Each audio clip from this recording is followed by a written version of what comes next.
Cory, well, welcome to the podcast. This is you're my first episode here. Yeah, well, thanks for having me. Of course, I named this "What Can We Get Into?" What can we get into? Because that is like my moniker for life. You know, Okay. I have different phases of things that I get into, whether it's CrossFit, whether it's chiropractic, whether it's whatever. So Yeah. even with my patients day to day, I try to take little bits and pieces of what they do or what they like. What can we get into? What can I learn from you today while I'm helping your spine? So Yeah. today we got Cory. He is the owner and founder of CrossFit, or I'm sorry, Industrious Frisco. Yeah. Used to be called CrossFit Frisco, right? Right, Frisco CrossFit. Frisco Yep. CrossFit. Yep. You rebranded earlier this year. Walk me through that kind of the process of that. Yeah, gladly. So, yeah, we opened in Frisco in 2009 as Frisco CrossFit, and we pretty much operated under Frisco CrossFit for the better part of, I guess, 12-ish years, and then we kind of rebranded to, we were flying both flags, Frisco CrossFit, and then we also shifted to Fitness and Conditioning of Frisco, FCF. So we wanted to keep that branding that we'd built over all those years with that logo, FCF. And so the only thing I could come up with keeping the logo, not having to redo everything, was Fitness and Conditioning at Frisco. So it was kind of a weak, lame pairing or, massaging of that I get you, into it, but it worked out. And so fast forward past the pandemic, we definitely kind of fell back in terms of participation in the gym. People just weren't comfortable coming into group settings for a little while. I wonder why, right? So unfortunately, that hit us, and we were just kind of looking around. All right, what do we need to do to kind of bring this thing back to life? So I came across Industrious. It was on a podcast that I was listening to, and it intrigued me just the way the model was set up, and it was very similar to kind of what we were doing with regards to having everybody in a 10 by 8 taped off area. The only difference was we didn't have all the equipment in that space, right? You were still going to grab all your gear and bringing it back to your space. People loved it. The people that were there, they loved it. They're like, I got my own spot. This is great, It is great. That's one of the first things I said to you is like, this is a really cool concept because of the normal gym. I can't take 100% credit for the Industrious way they did it, because Steve and Hit and Molly Hit up in Seattle, they owned Industrious CrossFit since I think they opened in 2011. And they were going through the pandemic. They got hit a lot more harshly than we did in Texas, right on the West Coast. So they were getting closed down, opened up, closed down. Yeah. So they came up with the in-place model of having everything there, and they went full in and just said, all right, we're putting all of our chips in, and they outfitted both of their gyms that they had at the time in this way. In this Halo concept. They came up with the Halo concept. So I saw that. I was like, well, that resonated, pretty well with me, and I thought, all right, well, let's give this a go, and so Steven and Molly Hitt, they're the founders of Industrious, and then they decided to franchise the model a couple of years ago, going on 3 years ago now, I think, and we're the first franchisee to open up. We weren't the first to sign on as a franchise, but we're the first to actually be open. I looked at that when I was researching you. So rewind how I found you. I was, I got an 18-month-old son. We're eating at Blue Goose, which is right down a couple. Yeah, like 8 doors up. Yeah, 8 doors down from me. And he was just not having it at the restaurant. So I'm like, honey, let me go take him for a walk. Yeah, go figure. Right? So we're walking, and I walk past your space, and the doors are all open, the garage doors are open, and I've done CrossFit before. I've told you, and I'm like, this is kind of cool. And when I moved back here 4 months ago, I was looking for a CrossFit gym. So I was kind of looking around. I actually didn't find yours on the radar because I was searching like specifically CrossFit. So I'm with my son, walk past the gym. I'm looking in there. You guys were in the middle of a workout. It was like 6 o'clock, whatever. And I'm like, man, that's cool. I saw the lights up the wall, the garage was open. And then I saw kind of the pods and the halos. And I was like, it's kind of interesting how they have that set up. I mean, I just never seen that.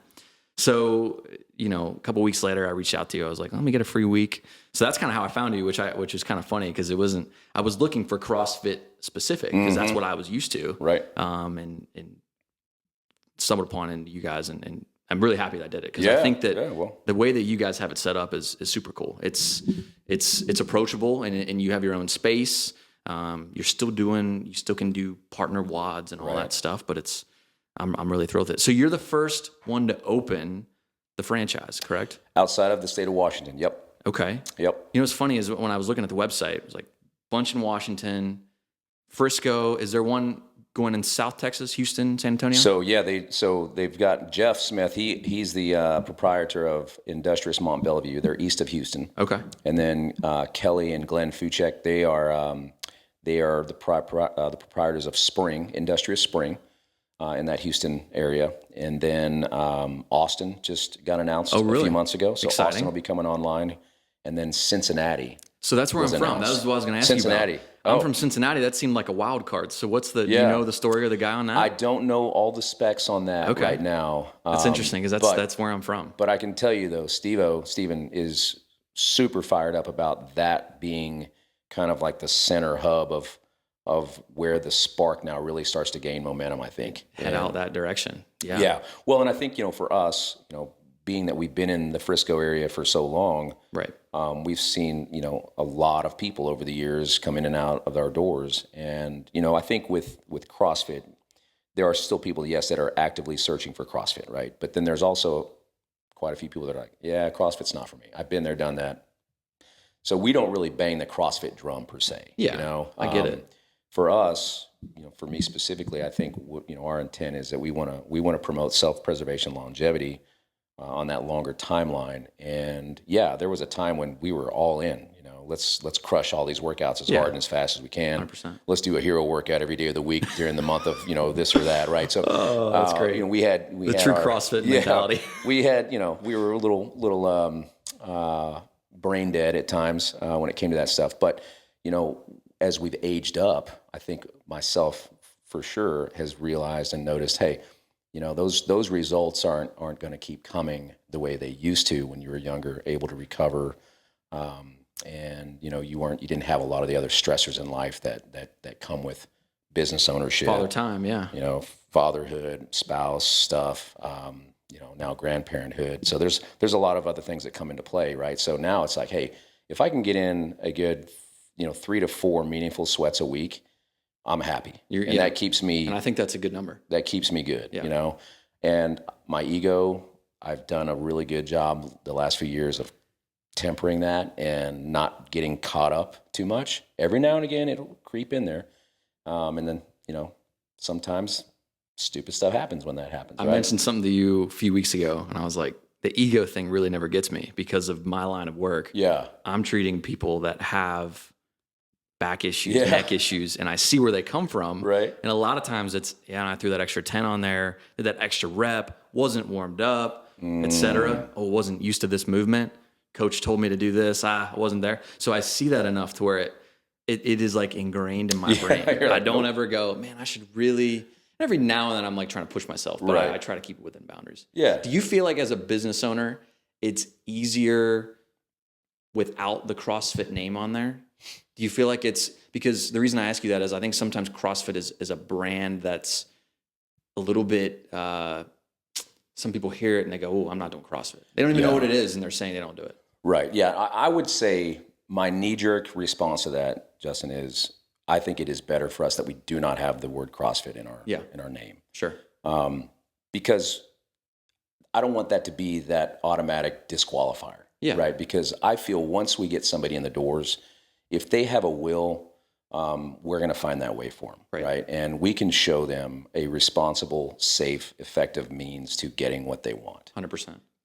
But if they get turned off from the name, we'd lose that opportunity. The reason I say that, and not necessarily, I mean, it's patience of mine when I say, oh, how do you work out, Dr. Brown? I've done CrossFit, I've done this. Oh, CrossFit.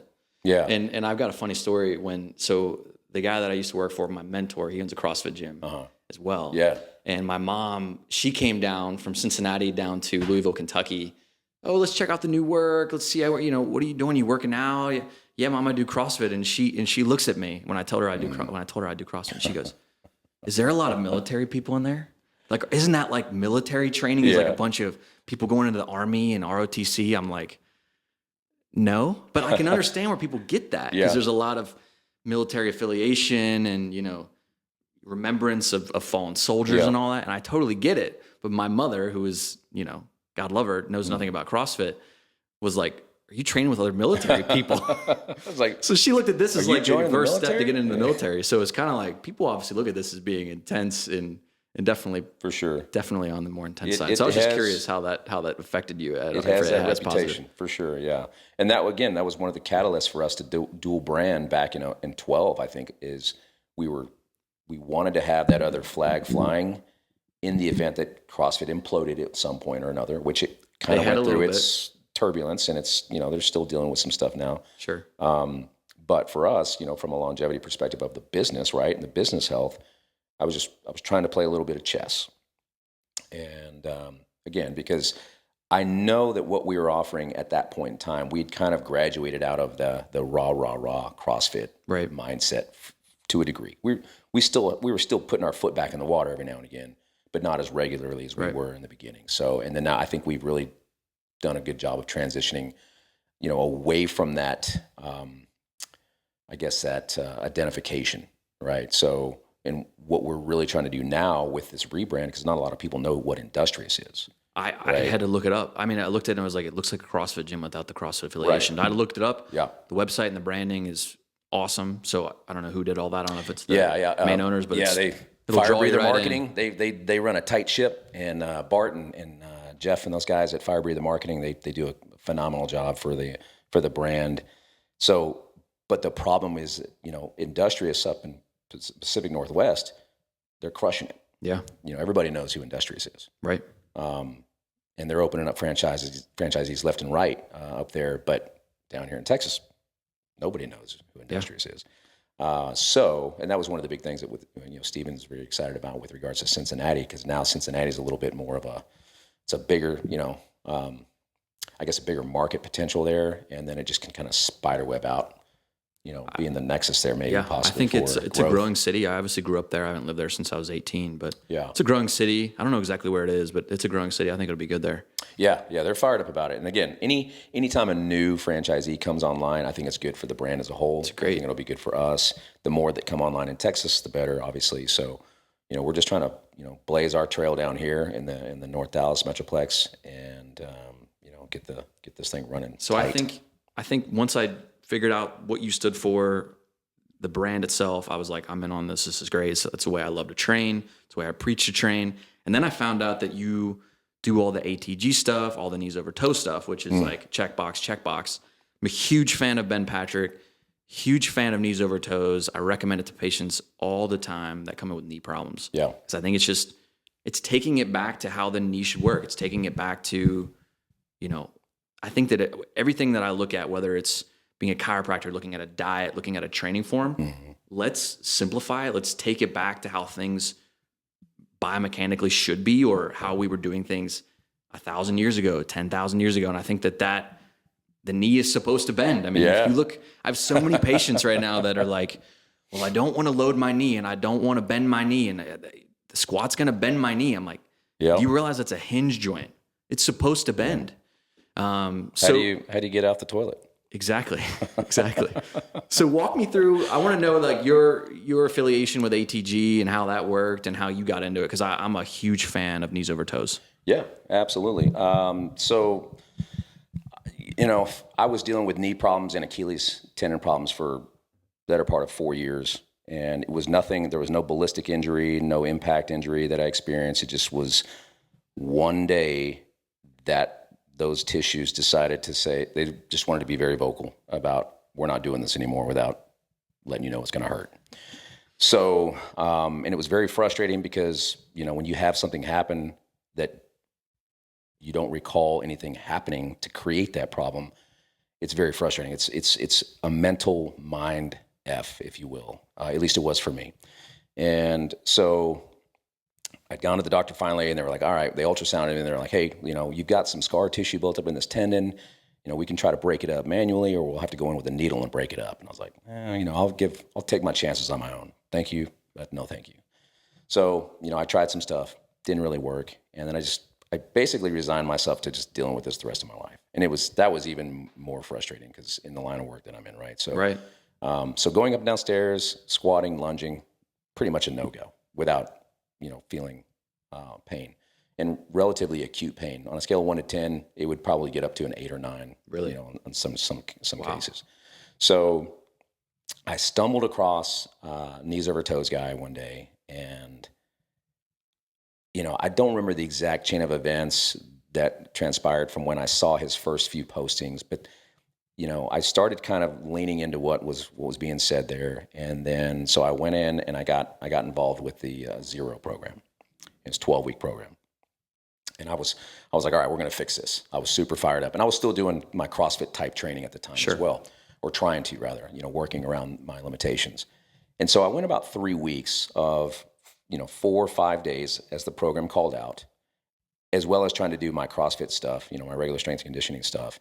And what happened was I started to kind of put the ATG stuff on the back burner because I didn't feel like that was contributing to what my goals were at the time, in the sense of, trying to be stronger and be faster and whatever was running around in my brain at the time. So 4 or 5 days became 3 or 4 days, became 2 or 3 days, became 2 days, became 1 day. And then one day I was just out on a regular warm up jog, and it never hurt while I was jogging, which is strange. My knee never did, nor did the Achilles. But it started hurting tremendously, very high pain one day on this warm-up run. And I got really pissed off, and I said, you know what, this is not working. I'm done. So I just stopped doing ATG. But, meathead mentality was I was half-assing the program. Sure. I wasn't applying myself like I should. And so 3 or 4 weeks, about 3 or 4 weeks went by, and something popped on my radar again about ATG for coaches. And I was like, I got a coaching program? What is that about? And I saw Keegan, this guy named Keegan I'd seen over the years, very successful rugby and strength and conditioning coach, and he was involved. And I was like, all right, well, let me lean in this a little bit more. And I went ahead and signed up. And I was like, all right, I'm going to do this the right way this time. So I went back and started completely over at Zero, and I only dedicated myself to the ATG stuff. Which is what they recommend, I think. I think for different people, they will. Obviously, depending on the person.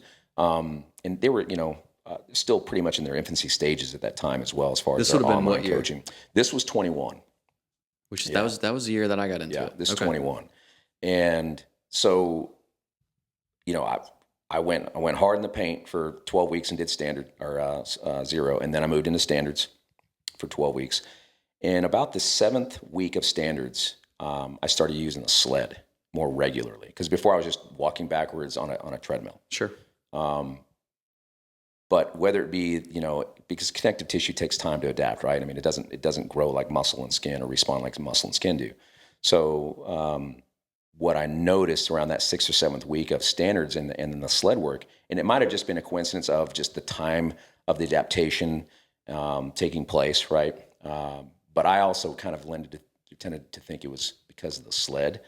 Because once I started putting the sled work in, it seemed that my knee pain almost disappeared completely. Is sled in the Zero program? No. Is it just walking backwards? Walking backwards, yeah. Okay. So, or, if you have access to a treadmill, or a dead mill is what they'll refer to it as.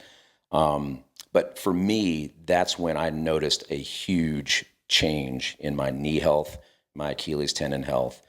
And it was like, man, this stuff is amazing. It is. How many more people need to hear about this? And, it was like, that's what Ben's talking about all the time, right? It's like, just help as many people as you can. Right.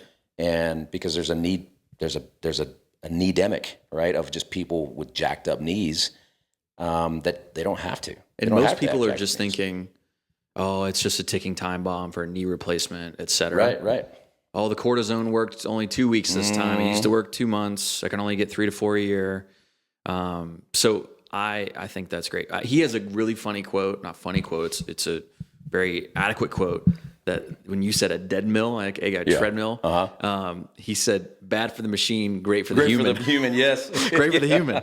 Because it's like, I remember one. back in the day when kids would try to get on, like in high school, when they're on treadmills and trying to use them without it, like, no, you'd have don't. You'd have the gym. It's bad for the motors on the thing. So it's funny because he has that quote, bad for the machine, great for the human. Great for the human. And that's awesome. And you have one of those in your gym, just a dead treadmill. I just converted an old treadmill. It still works. You can power it up and it'll still work the way it's supposed to, but we just leave it off. Fantastic. We don't plug it in and just let people walk backwards on it. I think that's another cool thing about your gym is not a lot of places can you go to and have the access to almost everything that Knees Over Toes prescribes.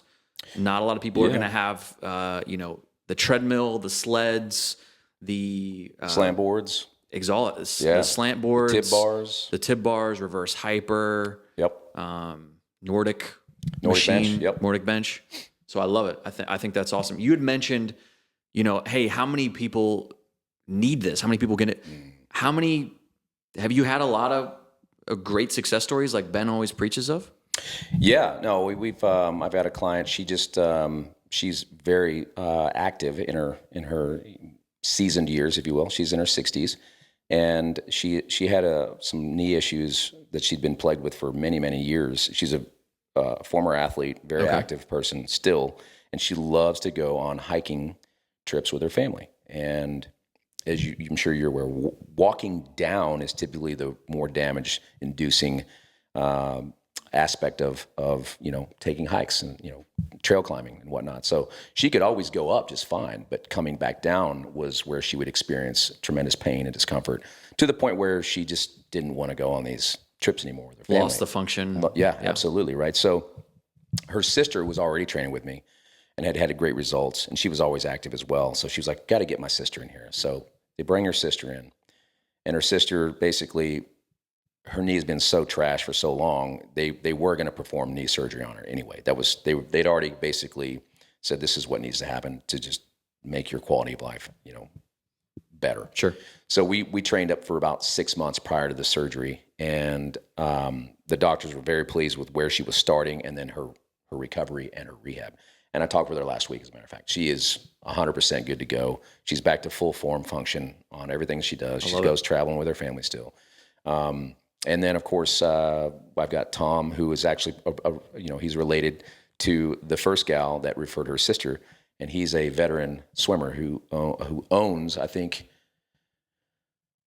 out of 5 or 6 world records, he has 3 or 4 of them right now that he's claimed this year. That's incredible.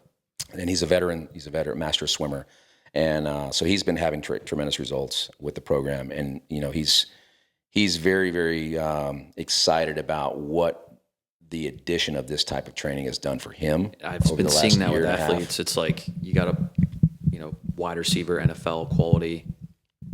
What can that do? Whether injury prevention or making them faster, stronger, jump higher, et cetera. You just shore up the weak spots, right? We all have those imbalances that we create through living life. And there's a lot of these little nooks and crannies that we don't shine light into, that if we did, how much would it enhance the whole system, right? And it doesn't take a lot. It really doesn't. No. It's simple. A lot of this stuff can be hit once a week and you're good to go. Yeah. Right? Now, if you're in a state of decline, or, you've got some maladies running around, you might need to hit those more than once a week, right? And be a little bit more focused depending on what those areas are or those issues are. But the good news is, and what we're trying to promote is, there is a way for you to self-heal and promote self-healing that does not require surgical intervention. And that's why I think I like knees over toes so much. It aligns a lot with what I do as a chiropractor, because a lot of people with disc injuries are going to, it's a disc. It's probably going to be surgery. It's probably going to be injections. They get freaked out about it, yeah. And the truth is, it's not always the case. Now, are there some, like your client, that are, they're headed towards surgery? How can we best get them prepared for surgery and then work on them after surgery? Yeah, that happens. Obviously, that just happens. But I think that the vast majority of people, same with the knees, same with the back, can respond well with conservative measures. At least it's a great place to start. Yeah. It's cheaper. It's, easier on the body, less side effects. I mean, the list goes on and on. What's it going to hurt? What's it going to hurt? Just, you got to put in the effort, and you got to have the knowledge. And I think that you've been a coach long enough, you've been in the fitness world long enough, bending the knee, like we talked about before, doing the squats, going, knee over toe, literally what this program is called, was a no-no until Ben kind of came out and said, it's not. He called BS on it. Yeah. Correct. Yeah. In a way that I think was very welcoming, and he didn't come at it from a looking down his nose at people. He's always been very open to feedback. He doesn't feed into the negativity. He's a consummate professional, and I respect Ben super high. A super high amount of respect for that guy, because just his delivery and where his heart is, you can see it. You can feel it. The guy, he doesn't have, what's the word I'm looking for? It's not pretentious, but that's not what he's not that either. But condescending. That's the word I wanted to. He doesn't come at it from a condescending angle. Right. So he kind of puts your barriers down right away, just the way he delivers the message. And what he truly wants to do is help people, because he's been there. He was the guy that had multiple knee surgeries. Yeah. His dream of playing basketball was pretty much almost stripped away from him completely. His story is awesome. Right. So, I mean, how many people have had some similar situation to that, and they resign themselves to just, oh, well, I'll never do that again. Yeah. And I think his videos of him going from a squat to a dunk also help a little bit promote his program. Yeah. He's a freak. There's no doubt. I mean, but he's worked hard for it. You know, and he's done the work in the trenches to give himself that ability again. You know, because I think we were talking about it before. You know, we're born with killer mobility. We're born with it, right? And we're born with crazy connective tissue strength, but we lose it when we sit in a desk for 6 hours a day from the ages of 5 years old until whenever. Yeah. And shortness, weakness, imbalance. length, imbalances, neuromuscular control, all those play a factor into this stuff. But I mean, the 3 pillars that I think for us that work really well when it comes to an ATG program for a client is, if they're weak, we want to build strength. If they're tight, we want to create some length. And if there's lack of control, we want to build or create control. And that's an important piece of that. So if you have those 3 big buckets filled, then you can really get, specific and laser focused on some other areas. And I think, you mentioned like when we're born, how much strength and mobility, or not strength, but mobility and connective tissue strength we have. Yep. Are you familiar with DNS at all? The dynamic neurostabilization? A couple doctors out of the Czech Republic. Okay. They have a program that's kind of like knees over toes, but it's for the full body. Okay. And it is, taking a patient, they're PTs, I believe. Dr. Yanda is his name, and his research goes back 20, 30 years. Taking a patient and seeing if they can do something that a baby up to a toddler can do. And you're probably thinking, what do you mean? Can they squat? Uh-huh. Can they go from a back to a side-lying position effectively? Can they go from a side-lying position to a kneeling position? So they have this whole 12-step protocol. And it's interesting because I learned about this in chiropractic school, and then I had a kid of my own, and I watched them go through this. Yeah. And it is spot on. And what their approach is, hey, if you got a 50-year-old that can't squat or can't do these simple steps, you need to take them back to these steps and start them over. Retrain that communication from the brain to those muscles. Retrain that strength. And it's pretty cool because it's kind of like knees over toes, because you lose that knee bend, you lose that control, you lose that flexibility. He's just trying to get back. Right. And that's a really cool protocol. And it's been awesome to watch my son, play in a deep squat position where his knee's way over his toe. Right. And it's just like, it's beautiful. It's honestly a beautiful thing to watch human locomotion from a young age. It is. Like, just before we kicked off, I was mentioning my granddaughter, and just, she's almost 2. She'll be 2 next month. But she can be seated on the floor, and she'll have her feet, and she'll just she'll bring her heels up to her butt as close as she can, and she'll just rock right to her feet, stand right up. Yeah. And she can do it to this day. It's the funniest thing to watch because she does it so easily. So and then we'll try to mimic. Now, of course, lever length plays a huge part in that right now, right? As you get she's older, probably not going to do that much longer, but it's funny to see it happen. And then you can play with other people who come over, and they're like, hey, I bet you can't do that. And you get these, like her dad, he can't do it. And he's super bendy and like ninja-esque, and he can't even do it. But again, his levers are, different lengths. But it's still fun to watch her do that. But like you said, sitting in a squat, she can sit there for, I dare say, I've seen her sit in a squat for at least 3 minutes straight with no issues, and she'll get right up and just go do something else where, I'm not going to do that right now. I'll be honest with you. I'll be like, oh my God. It is challenging.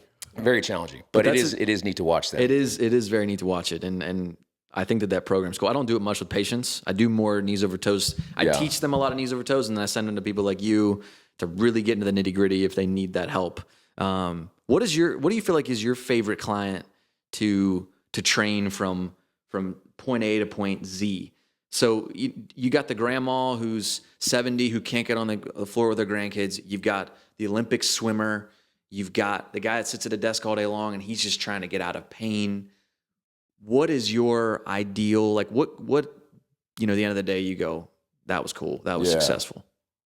Yeah, you see the wheels turning in my mind right now. Because you've had them all. Yeah. Whether it's from ATG or whether it's from your fitness businesses. It's a great question, Doc, because I would say at different times of my career, I probably would have given you different answers as to who and what and why. But I think right now, if I'm going to take a compilation of everything in terms of who I've worked with, what has been accomplished, why they came to us in the first place, I think I'll just have to say the person that wants to actually do what they say they want. I don't know if that makes sense. No, I see it in my business as well, because sometimes the patients that walk in here the most excited day one. Yeah. On day two, I'm like, they didn't show up. Where were they? They were so excited day one. And sometimes it's the exact opposite. But a couple of times in, you see kind of where their mind is. And you can sniff that out if you've done this long enough. And I assume that's what you're going for here. Yeah. They might not get it right away, but they know what they want, and they know, hey, I'm going to listen to this guy, and I'm going to put on the backpack, and I'm going to do this hike with him. Yeah. So yeah. Yeah, and I think kind of that will bleed into basically the overarching message there. I guess thought is, we as coaches have to kind of be detectives, if you will, because we get a lot of surface answers. Oh, I want to lose 10 pounds. Yeah. I want to be stronger, or I want my back to stop hurting. Cool. But we need to peel those layers away to really get to the root cause of what they're there for. Because if we don't know that, we're not going to effectively be able to affect change in that person. Right. We're not going to be able to come at those problems that they're wanting to solve as effectively or expediently as we can, responsibly either, right? Because we got a BS answer and we're chasing the wrong rabbit at this point. So, I really try to impart upon people and say, hey, what are you here for? Let's break that down. And if it's something that I feel is realistic in terms of a goal, then, we'll lay it out. If it's something that it's not, and there's some smoke still, or some, I'm sniffing something out that doesn't smell right, I will try to get back in there and figure it out. But if we can't, there's times when it's like, hey, we're just probably not going to be a good fit. Yeah. And, and I hate that, because that person potentially is leaving improvement or resolution to their problems on the table because they're not really being honest with themselves. Yeah. And that takes, I understand people aren't very comfortable all the time with giving the reasons of why they want to do this or that. But at the end of the day, we just want, I personally, and I think we as a business want to help people. But we can't do that effectively if we don't know really why they want to help. The why is important. The why is super important. I think that I would agree with you on the time of my life, and just, I've been in practice almost 6 years, and, with patients that I strive towards, and clients that I'm like, hey, I really love getting you from here to here. Mm-hmm. Back in the day, I really liked working on athletes, and that was kind of cool and fun. Yeah. Nowadays, maybe it's me becoming a father, getting older, but it's really cool to take the new grandma or the new parent and get them back to being better at that, or doing the function of that. I hear it so much that I almost become numb to it, and I shouldn't, because it's meaningful and it's special. But hey, now I can get on the floor and sit with my grandkids and read to them. Like, that's huge. That is huge. That's huge. Right. Non-pharmaceutically, non-surgically. Yep. That's awesome. So just reclaiming your birthright. That kind of stuff gets me juiced. It's not just, when I got out of school, I was like, I want to be in the part of town where there's all the money and all these white collar people and, wellness base. And that was like, when I got out of school, I was like, that sounds really good. Yeah. And then the more I get into practice and the more I work with people, I'm like, that's fun and all, but setting goals, I would say that the people that come in with a lot of pain and need their bodies, whether for work or whether to be a parent or whether to run a business or whether to even sit at a desk, I enjoy that way more. Yeah. Being goal-driven, goal set. Hey, I want you to be here in 30 days. I want you to be here in 90 days. We want to be doing that. That's what really drives me. So yeah. It was interesting hearing your story on that, because it does change with life and all of that. I mean, I think the areas of focus probably, but overall, again, you're here to help people. Right. Right. You're here to get people out of pain. same as us. Yeah. We're here to help. We're here to get people stronger, get them out of pain, get them moving better. You know, all the things that maximize their lives outside of the walls of the chiropractic office, Right. and the outside of the walls of the gym. Right. You know, because people aren't living here. Yeah. They're not living in the gym. No. You know, so let's focus on minimum effective doses here to maximize your life out there. Yeah.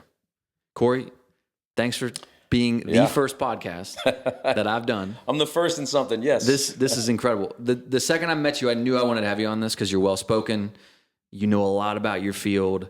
We have a lot of similarities in terms of how we go about things. We're in two different businesses, but I think they cross over quite a bit. So I knew that the second I met you, I was like, I think this is going to work well. I wanted to pick your brain for an hour. I pick your brain like when you're trying to start workouts with people and you're like, yeah, I'll give you another minute. I gotta get on your rower. Give me 3 minutes. Oh, Cory, I'll see you next time. So I was like, I gotta have this guy for an hour. I really appreciate his time and everything you got to say. Well, thank you first of all again for having me out. I love the place. You've done a great job with it. It looks amazing. Thank you. And I'm excited, for you to be here in the area and a resource for us. And I appreciate you just being willing to check us out that one time, and becoming a client of ours, and then of course having me out here for this. This is awesome. Where can we find you? Be glad to talk to you anytime. Of course, we'll do 2.0 and 3.0. Yeah. Where can we find you on socials and all of that? Where can people find you? So industrious_Frisco is our Instagram, and then I believe it's just Industrious Frisco on Facebook. Frisco.workhardlivefit.com is our web address. Okay. And so if anyone has any questions, they can reach out to us. They can schedule a free week from our website. There you go. No hoops really to jump through. Come give it a shot. We're not for everybody, but I think we're for a lot. Yeah. Well, thank you, Cory. Appreciate it. Dr. Justin Brown. Appreciate you, buddy. Thank you. Thanks for having me out.